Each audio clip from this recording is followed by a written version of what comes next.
Vous voulez que je reste en arrière parce que je suis une femme? Alors renvoyez les hommes chez eux.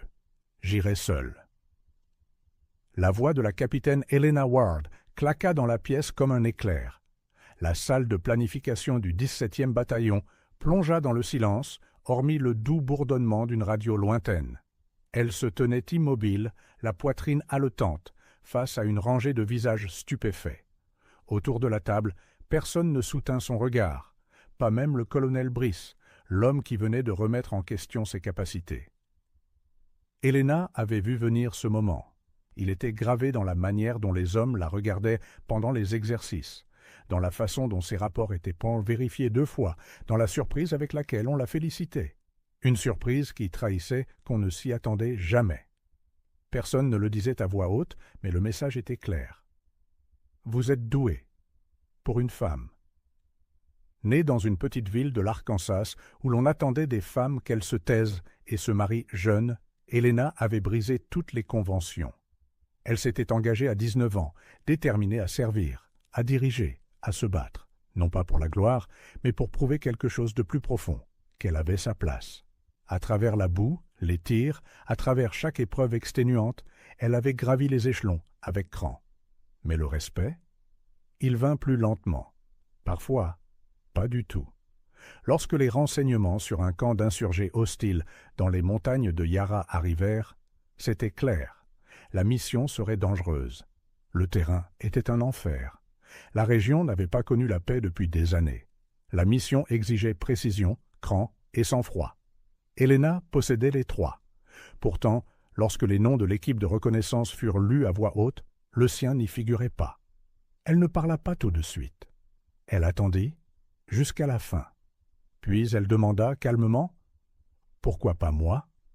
Le colonel Brice la regarda, les yeux froids derrière ses lunettes, et dit « Parce que nous avons besoin de quelqu'un d'expérimenté en infiltration hostile. » Elle eut le souffle coupé. Elle avait mené 4 opérations à haut risque au cours de la seule année écoulée, plus que n'importe qui d'autre dans cette pièce. « Ce n'est pas la vraie raison, » répliqua-t-elle. « Dites-la. » Une lueur de malaise passa sur son visage. « Nous ne pensons tout simplement pas que cette mission soit adaptée pour vous. » C'était ça. C'est à ce moment-là qu'elle le dit. Fort clair, défiant l'ordre établi dans cette pièce. Alors maintenant, elle se tenait seule, ses mots vibrant encore dans le silence. Le lieutenant Graves, plus jeune et moins expérimenté, avait été choisi pour diriger la mission. Helena le fixa, non pas avec ressentiment, mais avec quelque chose de plus lourd, la déception. Il ne pouvait pas croiser son regard. Dehors, le vent hurlait contre les murs comme un avertissement. Mais à l'intérieur d'Helena, une tempête se levait déjà. Elle ne pleura pas, elle ne sia pas. Elle se tourna, le dos raide, et sortit de la pièce. Cette nuit-là, dans sa couchette, elle ne dormit pas. Ses doigts traçaient la photo de son père. Un homme de la marine mort lors d'une mission de maintien de la paix à l'étranger. Il lui avait appris à garder la tête haute, à ne jamais accepter le silence. Le lendemain matin, la nouvelle tomba. L'unité de Graves était tombée dans une embuscade. Une extraction manquée. 2 hommes morts, un porté disparu. La base plongea dans le chaos.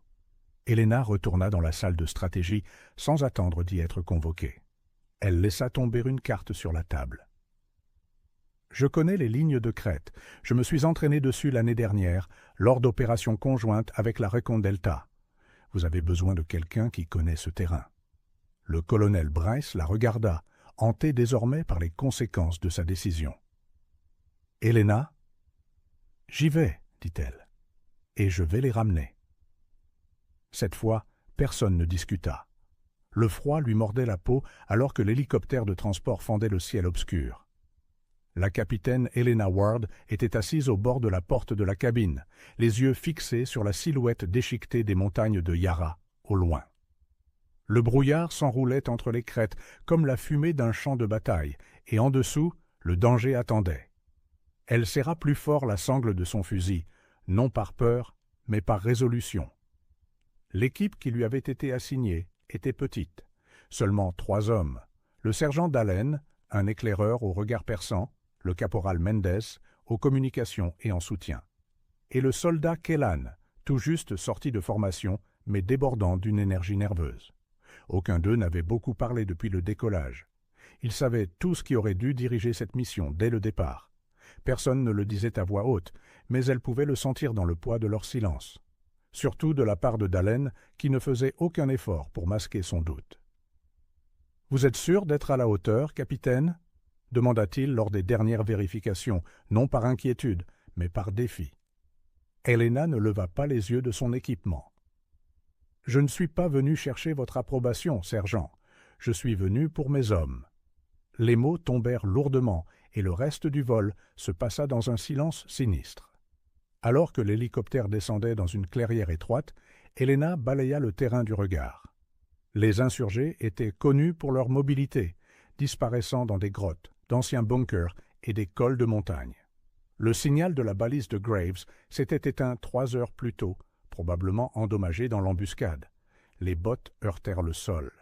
La neige craqua sous leurs pieds. Les rotors hurlèrent, tandis que l'hélicoptère décollait, les laissant tous les 4 seuls dans cette nature sauvage. Helena ouvrait la marche, naviguant sur des crêtes abruptes et à travers des broussailles denses avec l'assurance de quelqu'un qui avait mémorisé ce terrain, non pas sur des cartes, mais de mémoire.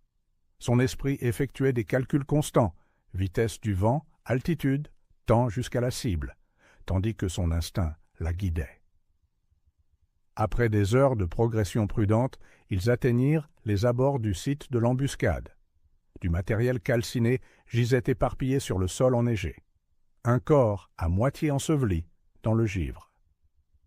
Mendes s'accroupit à côté de lui, retournant doucement la plaque d'identité du soldat. Sa mâchoire se serra. L'un des disparus.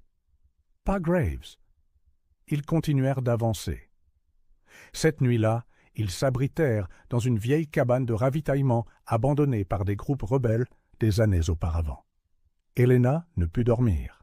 Elle examina encore et encore les données tactiques sur sa tablette. Quelque chose clochait dans cette attaque.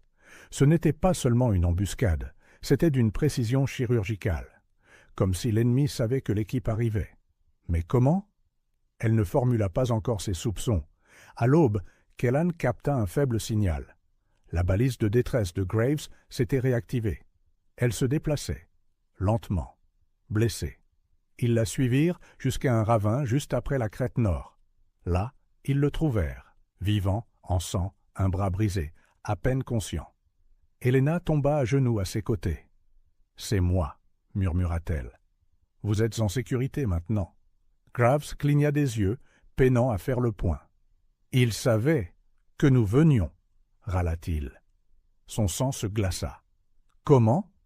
Il la regarda, puis Dallin. « Quelqu'un les a prévenus. Une fuite. » Avant qu'Helena ne puisse parler, des coups de feu déchirèrent les arbres.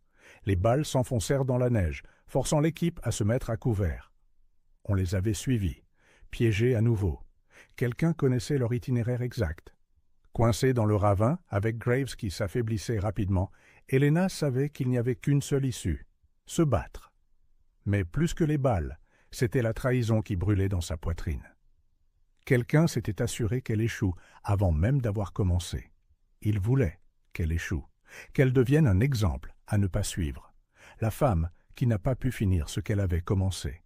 Mais elle n'avait pas dit son dernier mot. Helena croisa le regard de son équipe. « Nous bougeons aux premières lueurs, peu importe qui arrive. » Dallin hésita, puis hocha la tête. Kellan murmura « On vous fait confiance, capitaine. » Et à cet instant, alors que le feu se refermait sur eux, quelque chose changea. Le doute commença à se fissurer.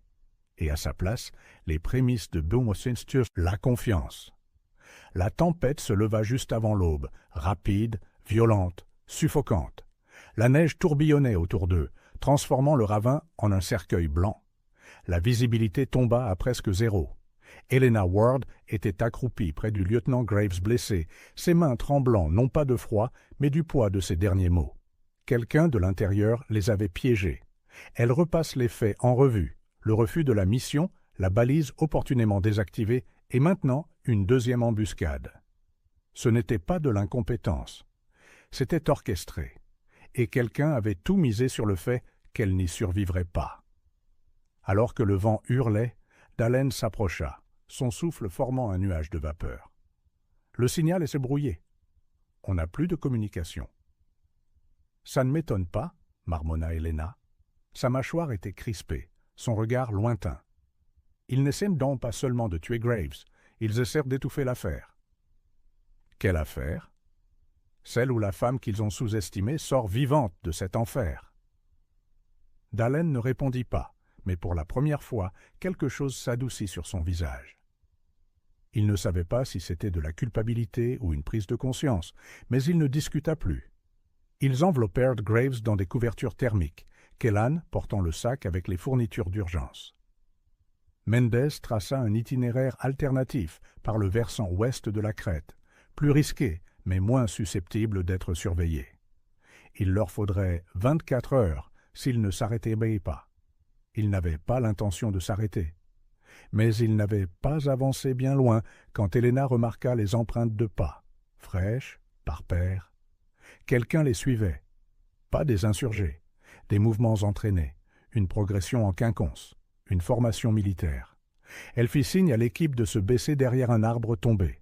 En regardant à travers ses jumelles, elle les vit. 2 silhouettes se déplaçant délibérément à travers la tempête, scrutant, chassant. Pas des locaux. Équipement américain, fourni par le gouvernement. Son sang se glaça. On est suivi, et pas seulement par des ennemis. Le visage de Mendes s'assombrit. Vous pensez que ça va plus loin que Brice? Je pense que quelqu'un de plus haut placé ne veut pas que Graves raconte ce qu'il sait. Ils se remirent en marche, plus silencieusement maintenant, empruntant des chemins plus longs, revenant sur leurs pas pour brouiller leur piste. Le silence blanc devint un deuxième ennemi, épuisant, assourdissant, sans fin. À la tombée de la nuit, ils atteignirent une grotte étroite au bord d'une falaise gelée. Helena prit le premier tour de garde. À l'intérieur, les autres se reposaient, tandis que Graves murmurait dans un demi-sommeil, des fragments de noms et d'avertissements qu'elle ne parvenait pas encore à reconstituer. Elle sortit, regardant la neige, s'épaissir. Quelque part là-dehors, quelqu'un avait déjà écrit sa fin. Elle n'était pas censée être en vie. Cette mission ne consistait plus seulement à prouver sa valeur. Il s'agissait de justice. Mais la justice était lourde et elle était fatiguée. Fatiguée d'être remise en question, diminuée, rejetée. Fatiguée de devoir être 2 fois plus forte pour être considérée comme à moitié aussi capable. Elle entendit des pas. Dallin s'approcha d'elle, son fusil en bandoulière. « Je me suis trompé sur vous, » dit-il doucement. « À la base, je pensais que vous cherchiez la gloire. Mais vous vouliez juste la vérité. » Helena ne répondit pas tout de suite. « Ils veulent qu'on disparaisse ici. »« Alors rentrons, et faisons du bruit. » Elle se tourna vers lui. « Quoi qu'il arrive demain, nous protégeons Graves. C'est la clé. »« D'accord. » À l'intérieur, Graves s'agita de nouveau. Il attrapa le poignet d'Helena, soudainement lucide. « Ce n'était pas Brice, murmura-t-il. C'était plus haut. Le renseignement. Opération Dustfall. » Elle se figea. Dustfall n'était pas seulement une mission, c'était un dossier noir, classifié. La rumeur parlait de vente d'armes non officielles et d'unités fantômes. Si Graves avait des preuves, ce n'étaient pas seulement des carrières qui étaient en jeu, c'était tout. La voix de Mendes les interrompit. « On a du mouvement, ils approchent vite. » Helena saisit son fusil. « Ils nous ont trouvés. » Plus de fuite. Elle posta l'équipe derrière des abris naturels, armes au poing, ligne de mire établie. Kellan serrait son fusil avec des mains tremblantes, mais son regard était stable. Alors que la première ombre se déplaçait dans le champ de neige, le doigt d'Helena se courba sur la gâchette. « Ça s'arrête maintenant, » murmura-t-elle. Et avec cela, la bataille pour la vérité, sa vérité, commença. la première balle déchira la nuit comme un coup de tonnerre. Helena plongea au sol, roula et riposta. Son tir frappa le bord d'un tronc d'arbre, projetant des éclats d'écorce près de la silhouette qui avançait. La neige giclait à chaque détonation. La grotte derrière elle n'était plus un abri, c'était un piège. « Kellan, protégez Graves !» cria-t-elle, les yeux cherchant la deuxième silhouette. Mendez flanqua à droite, déjà en mouvement, ses tirs de suppression illuminant la nuit comme de brefs éclairs de mémoire. Dallène se mit à couvert derrière un affleurement rocheux gelé, ripostant avec une précision froide. Il ne combattait plus des rebelles. Ses attaquants étaient d'eau propre, chirurgicaux, entraînés. Bottes américaines. Acier américain. Helena le sentit au plus profond de sa poitrine. Ces hommes n'étaient pas venus pour la guerre, mais pour le silence. L'un d'eux arriva par la gauche, rapidement. Helena anticipa le mouvement et se baissa. Alors qu'il levait son arme, elle bondit. Les deux corps se heurtèrent dans la neige, luttant férocement. Il était plus fort, plus lourd, mais elle était plus rapide. Elle lui enfonça son coude dans la gorge, roula sur le côté et tira 2 fois. Il s'effondra sans un mot. Dallène la tira en arrière, à l'abri. « Un de moins, l'autre nous contourne. » Elle respirait difficilement. « On tient ici. S'ils ont appelé des renforts, on a moins d'1 heure. » Dans la grotte, Kellan était agenouillé près de Graves, qui sombrait et revenait à lui. Son pouls faiblissait. Mendez appliquait une pression sur la blessure, secouant la tête. « Il nous faut une évacuation, maintenant !» Helena activa sa balise de détresse. Aucune réponse. « On est dans une zone sans communication. »« Alors on s'en sortira par nous-mêmes, » gronda Dallène. « On le portera s'il le faut. » Mais l'esprit d'Helena était ailleurs, sur Dustfall. Graves avait mentionné des noms, des fragments de documents. L'opération Dustfall était censée être effacée. Mais si Graves avait des preuves, si Helena survivait pour en parler, les répercussions se propageraient à travers tout le commandement. C'était peut-être pour ça qu'il l'avait laissée partir au départ, parce qu'il ne s'attendait pas à ce qu'elle revienne. Pas elle, pas la femme. Elle regarda les corps dans la neige. Le silence hurlait l'injustice. Elle se leva lentement. On a fini de se cacher. Ils se mirent en route à l'aube.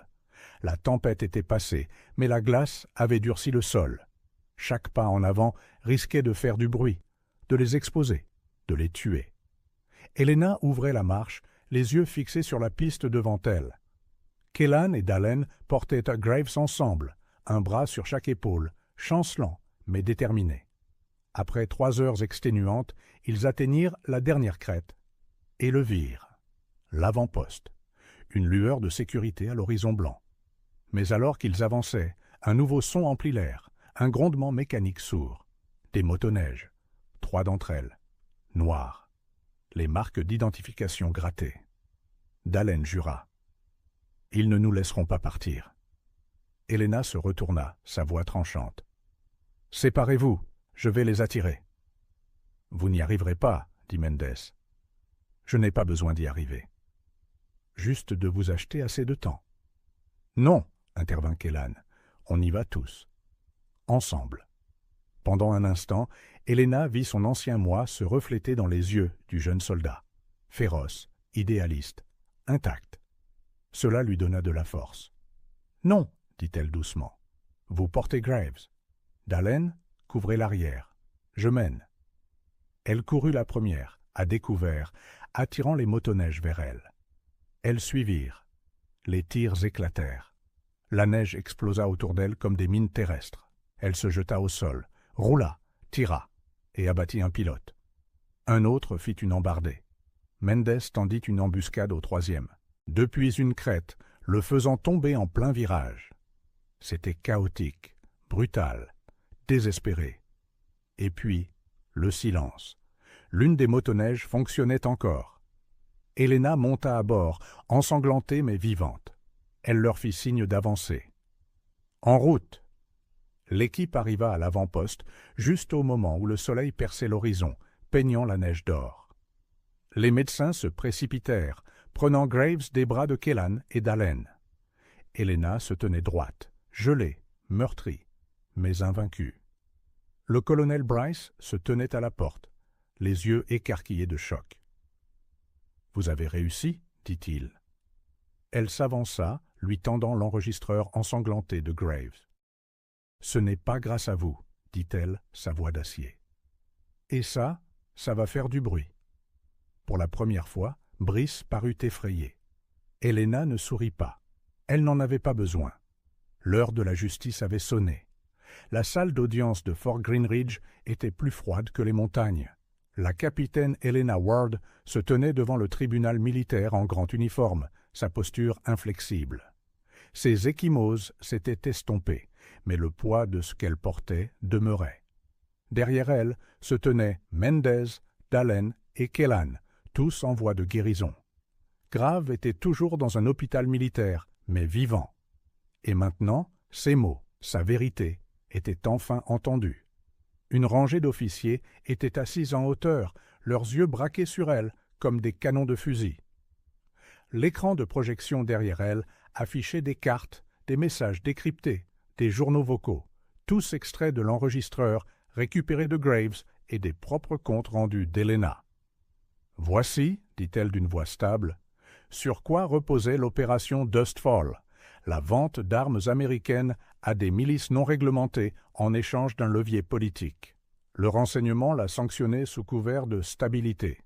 Mais quand Graves a découvert l'étendue de l'opération, ils l'ont envoyé là-bas et ont essayé de l'y abandonner. » Des murmures parcoururent la salle. Un général se pencha en avant.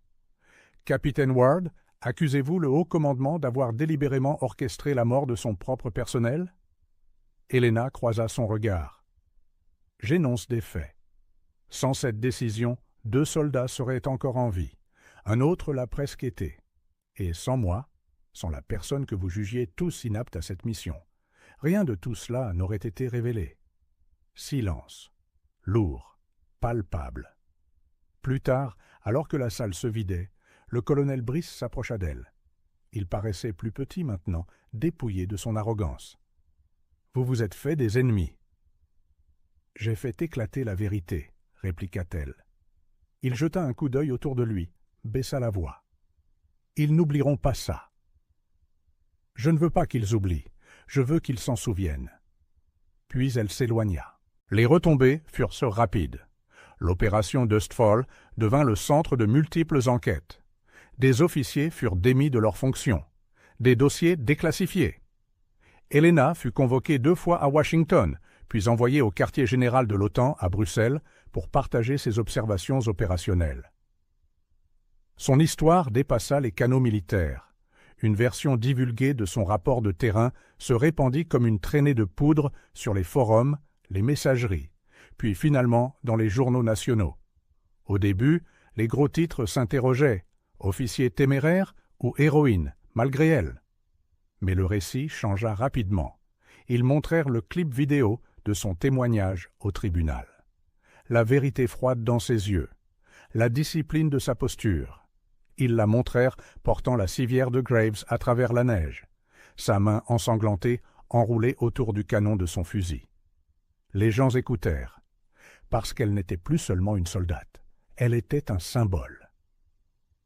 Un mois plus tard, Helena se tenait devant une promotion de cadets à Fort Pierce, toutes des femmes, toutes des recrues qui avaient grandi en entendant ce qu'elle avait entendu. Trop petite, trop fragile, trop dangereux. « Je ne me suis pas engagée dans l'armée pour inspirer qui que ce soit, » dit-elle en balayant du regard les jeunes visages. « Je me suis engagée parce que je croyais pouvoir faire une différence. Je ne m'attendais pas à ce que le combat soit plus ici. » Elle tapota sa poitrine. « Que là-bas. » Mais ce fut le cas. Elle marqua une pause. « Et j'ai gagné. Non pas parce que je n'ai pas peur, mais parce que j'ai arrêté d'attendre la permission de prouver que j'avais ma place. » Elles se levèrent d'un bond, les applaudissements éclatants, non par politesse, mais par quelque chose de plus profond. La reconnaissance, l'espoir, la flamme. Cette nuit-là, Helena se tenait seule au bord de la base, regardant le ciel. La neige tombait à nouveau. Elle pensa à son père, à la grotte, à Graves et au silence glacial de cette première embuscade. Elle pensa à toutes les fois où on l'avait ignorée, mise en doute, jugée sans un mot. Elle n'avait pas encore de médaille sur sa poitrine. Juste un nom, et maintenant, enfin, une voix qui ne pouvait plus être ignorée. Kellan s'approche doucement, lui tendant une petite boîte. « C'est pour vous. » Elle l'ouvrit.